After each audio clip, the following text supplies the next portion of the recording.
Hello guys, welcome back to my YouTube channel. आज अनेक दिन पर तुम्हारे काছে ब्लग নিয়ে চলে এসেছি। আজকের ব্লগটা হচ্ছে বার্থডে ব্লগ। আমার ননদের ছেলে মানে ডোডোর জন্মদিনে পুরো বনগাঁবাসী পৌঁছে গেছি নগরুকড়ায়। হ্যাঁ, এই হচ্ছে বার্থডে বয় নীলাদ্রি ভৌমিক। মামার বাড়ির সবাই ভালোবেসে ডোডো বলে ডাকি। এই হচ্ছে জামাইবাবুদের লজ। আমাদের যেতে অনেক দেরি হয়ে গিয়েছিল, তাও গিয়ে দেখলাম ডোডো তখন কেক কাটছে। তারপরে শুরু হলো বার্থডে বয়কে কেক মাখানো, স্প্রে করা, বেলুন ফাটানো। সব ছানাপোনাগুলো আনন্দ করছিল। কি অবস্থা দেখো, সব স্নোম্যান হয়ে গেছে। দারুণ দারুণ এনজয় করেছি। আর আমার না আগে থেকে এত খিদে পেয়ে গিয়েছিল যে ওখান থেকে সাইড হয়ে আগে স্টলে চলে এসেছি। আর স্টলে যখন ফুচকা পকোড়া, তখন তো আর কোনো কথাই নেই। ফুচকা খেলেও মনে হয় কতকাল ফুচকা খাইনি। আমি কফি খাইনি, ভুটুও কিন্তু ফুচকা পকোড়া খেয়েছে। তারপর অনেক আড্ডা দিলাম সবাই মিলে। অনেক দিন পর মামা ভাগ্নে একসঙ্গে হয়েছে। তারপর ভুটু কাকাইকে পেয়েছে অনেক দিন পর।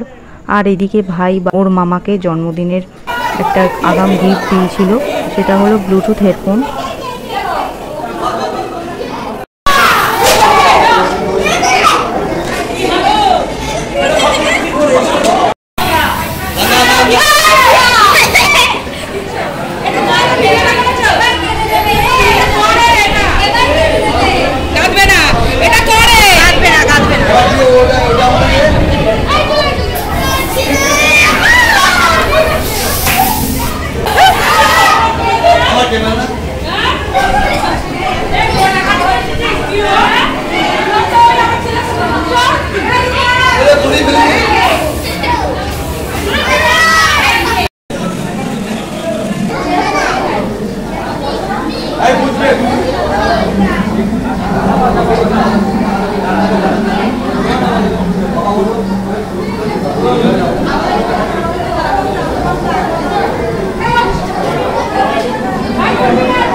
এদিকে ইনি টুপি পরে পোজ দিতে চলে এসেছে।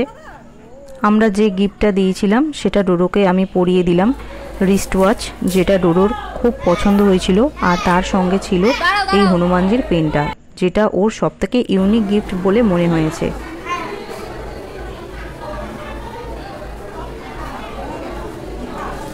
ওখান থেকে সোজা গেলাম মেন মেনুতে। তোমরা দেখে নাও কি কি হয়েছিল। এদিকে আমার কাটাপ্পা ভাইও ব্লগ করছিল আর আমায় জ্ঞান দিয়ে যাচ্ছিল।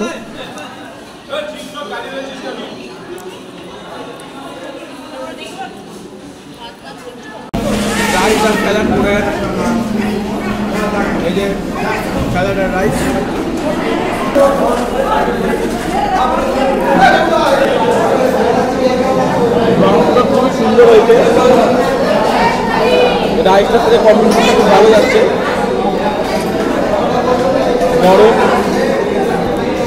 জলটা খুব সুন্দর হয়েছে।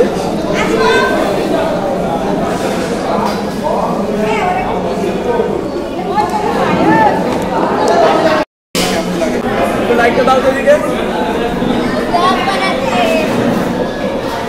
তোর টাকটাই চকচক করছে।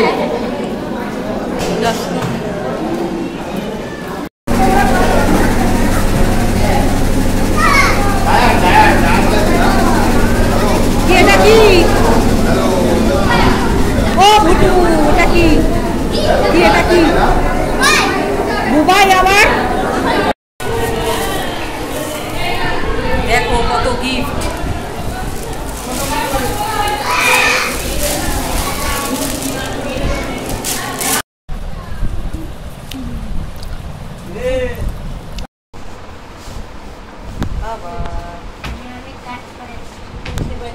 আর ডোডো কী কী গিফটস পেয়েছে সেগুলো তোমাদের পরের ভিডিওতে শেয়ার করব। ব্লগটা এখানেই শেষ করলাম। কেমন লাগলো অবশ্যই জানিও কিন্তু। আর লাইক কমেন্ট করতে ভুলো না, আর সাবস্ক্রাইব তো নয়ই।